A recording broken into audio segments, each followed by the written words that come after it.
अस्सलाम वालेकुम everyone to out there, this is Mohammad Shadab Khan Abbasi और आज हम लोग स्टार्ट करेंगे हमारी एफएससी पार्ट 2 की बायोलॉजी। और इस बायोलॉजी में हम लोग डिस्कस करेंगे हमारे different topics with respect to their differences और वो टॉपिक्स जो कि हमारी रोज़मर्रा की ज़िंदगी में बहुत इंपॉर्टेंट हैं और आपकी किताब के अकॉर्डिंगली वो आपके सिलेबस का एक अहम हिस्सा है और आपको पेपर में जो चीज़ें हेल्प करेंगी इंशाल्लाह वो हम आपको बताएंगे इल्म की दुनिया के इस प्लेटफॉर्म से। तो हम लोग स्टार्ट करते हैं हमारा आज का पहला लेक्चर। बताने से पहले हम उसके बारे में कुछ जनरल बातें करते हैं कि हमारी रोज़मर्रा की ज़िंदगी में वो तमाम लेक्चर्स जो हम लोग अपने टीचर से लेते हैं उनका क्या एप्लीकेशन है, वो किस तरह से हमारी ज़िंदगी पर एम्फेसाइज करते हैं और किस तरह से हमारी ज़िंदगी उन लेक्चर्स पर रिलाई करती है। सपोज़ आप एक कमरे में हैं, वहाँ पे बहुत ज़्यादा टेम्परेचर है, आप देखते हैं कि थोड़ी देर बाद आपके स्वेट ग्लैंड्स एक्टिव होते हैं और आपको पसीना आता है और उस पसीने से आपको वो गर्मी की शिद्दत जो कुछ देर पहले आपको महसूस हो रही थी उसमें खातिर खा कमी आती है। क्या हमने कभी सोचा है कि ये तमाम प्रोसीजर्स कैसे चलते हैं, इनको चलाने के पीछे वो कौन से ऐसे फैक्टर्स हैं जो हमारी बॉडी के अंदर वर्किंग कर रहे हैं। सो इन तमाम चीज़ों को हम लोग डिस्कस करेंगे in the topic that is very universal and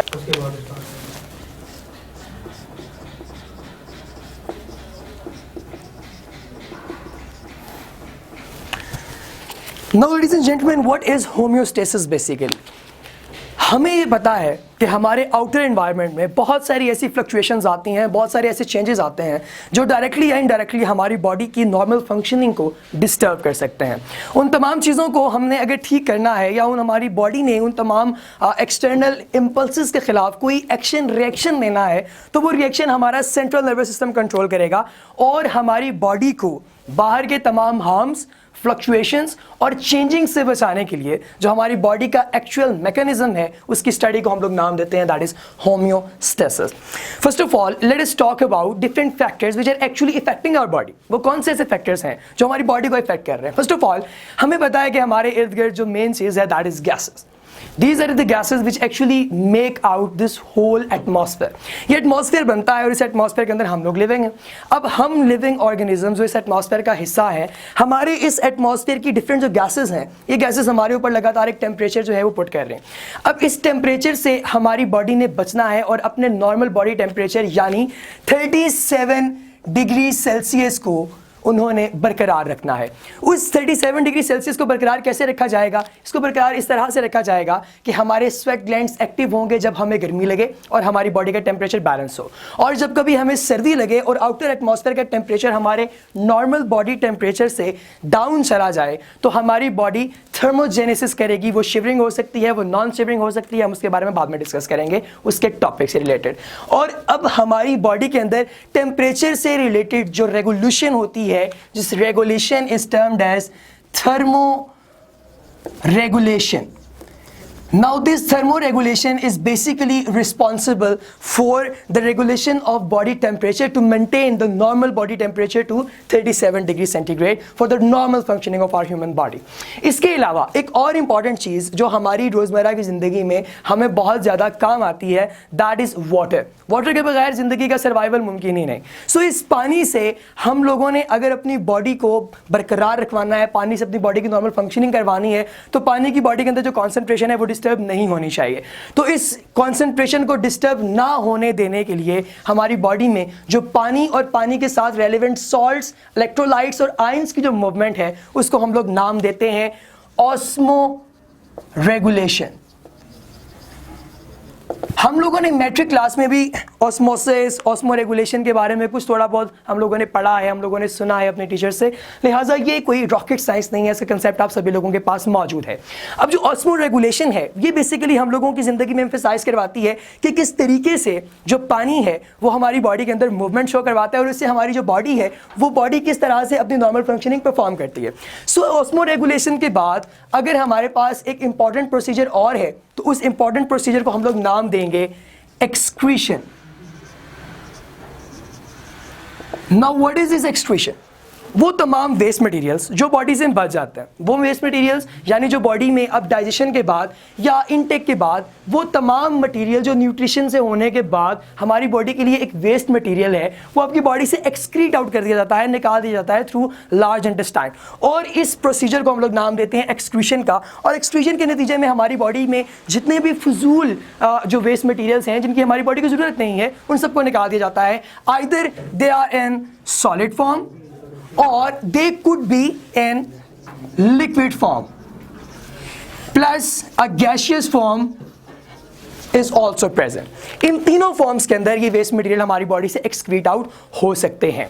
अब इसके बाद जब हम लोगों ने ये बात कर दी तो एक पॉइंट और रह गया हमारी किताब के अकॉर्डिंग जो बहुत इंपॉर्टेंट है, और ये है कि हमारी बॉडी आउटर एनवायरनमेंट को जो रिस्पॉन्स दे रही है उसको हम लोग क्या कहते हैं, that is termed as feedback.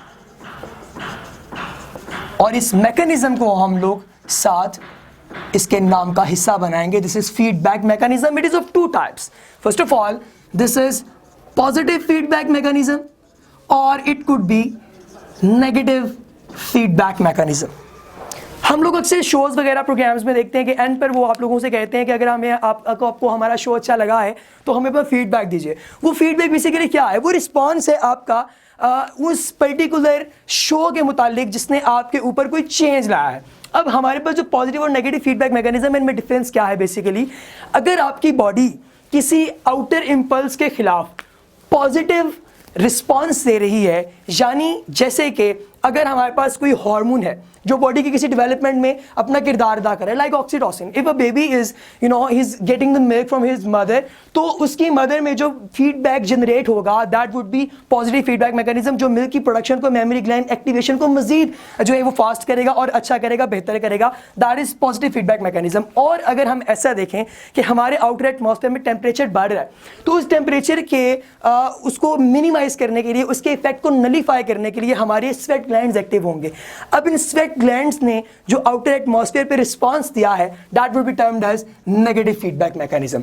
Now this negative feedback mechanism is actually working in case of homeostasis. Suppose अगर हम वाटर की बात करें, हम टेम्परेचर की बात करें, हम एक्सक्रीशन की बात करें, हर एक के अंदर हमारी बॉडी का रिएक्शन ऑपोजिट है, वो फेवर में नहीं है। इसका मतलब ये सारे मैकेनिज्म्स नेगेटिव फीडबैक मैकेनिज्म का हिस्सा है। इसके बाद एक इंपॉर्टेंट चीज़ कि हमारी बॉडी के अंदर जो सॉल्ट्स और वाटर, इन दोनों की कॉन्सेंट्रेशन में जो डिफरेंस आता है वो बहुत इंपॉर्टेंट है, ताकि बॉडी की जो प्रॉपर फंक्शनिंग है वो बरकरार रहे। अब बॉडी के अंदर जो डिफरेंट एनवायरमेंट्स हैं जो कि सॉल्ट्स और वाटर पे डिपेंड करते हैं, वो तीन तरह के हैं। First of all we have, now these are the environments of body. First of all we have hypotonic environment, second one is isotonic environment, and third one is hypertonic environment. Now all these environments are actually in your living body, और living body से मुराद मेरी living cells है कि ये cells के different environments हैं with respect to their salts. Suppose ladies and gentlemen, हमारे पास inside the cell, जो cell है inside the cell, जो वाटर कॉन्सेंट्रेशन है that is more as compare to outside the cell, then this environment will be termed as hypotonic. अगर ऐसा हो कि outside the body और इनसाइड द बॉडी दोनों में जो कॉन्सेंट्रेशन ऑफ वाटर है that is same, then that would be termed as isotonic environment. और अगर ऐसा हो कि आपके सेल के अंदर जो वाटर की कॉन्सेंट्रेशन है वो कम है और आपके आउटर एटमॉस्फेयर में जो वाटर की कॉन्सेंट्रेशन है वो ज्यादा है, और सॉल्ट्स की concentration inside the cell is more as compare to outside the cell, then this environment would be termed as hypertonic environment. अब ये वो मुख्तलिफ हमारे पास एनवायरमेंटल कंडीशंस हैं जो आपकी बॉडी को अपनी नॉर्मल फ्लक्चुएशंस पे वापस लेकर आती हैं, और आइसोटोनिक एनवायरमेंट बेसिकली वो एनवायरमेंट है जिसमें हमारा सेल अपनी प्रॉपर फंक्शनिंग को मैक्सिमम लेवल पे परफॉर्म कर सकता है। इसके अलावा एक और इंपॉर्टेंट चीज़ जो है वो ये है कि सोल्यूट कॉन्सेंट्रेशन के बाद हमारे जो प्लांट्स हैं वो किस तरह से अपनी होम्योस्टेसिस बरकरार रखते हैं। अकॉर्डिंग टू आवर बुक, हमारे जो प्लांट्स हैं उनमें तीन तरह की कैटेगरीज हैं, वो तीन कैटेगरीज में हम डिवाइड करते हैं उन्हें according to their osmo regulation. First of all let me remove this. हमारे पास जो पहली टाइप है दैट इज टर्म्ड एज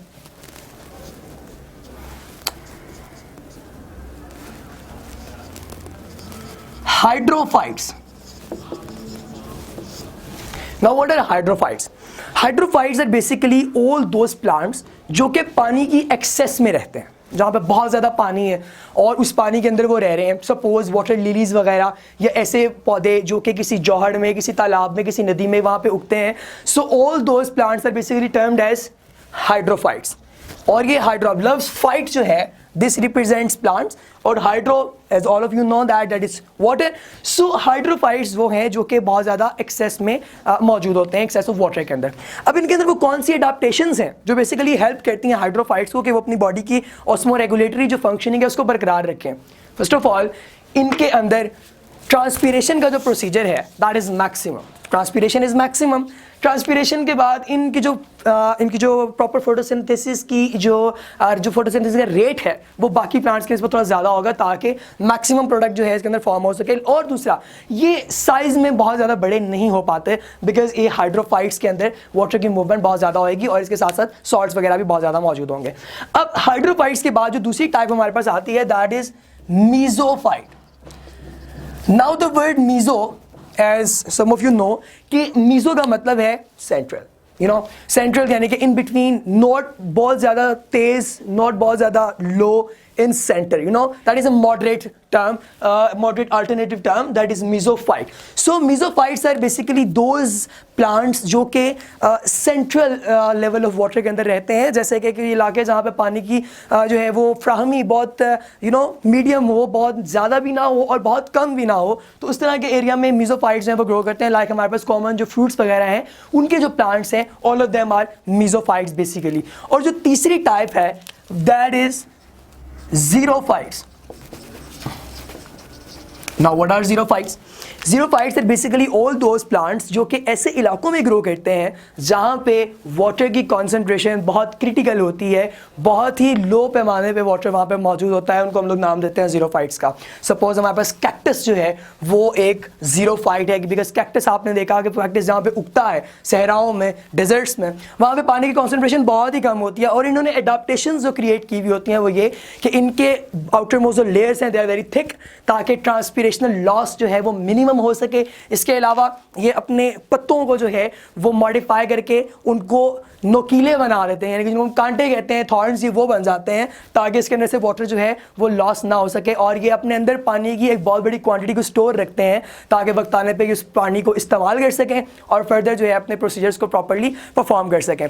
अच्छा, अगर हम लोग प्लांट्स के अपोजिट अगर हम लोग एनिमल्स की बात करें तो उनमें सिर्फ दो कैटेगरीज हैं.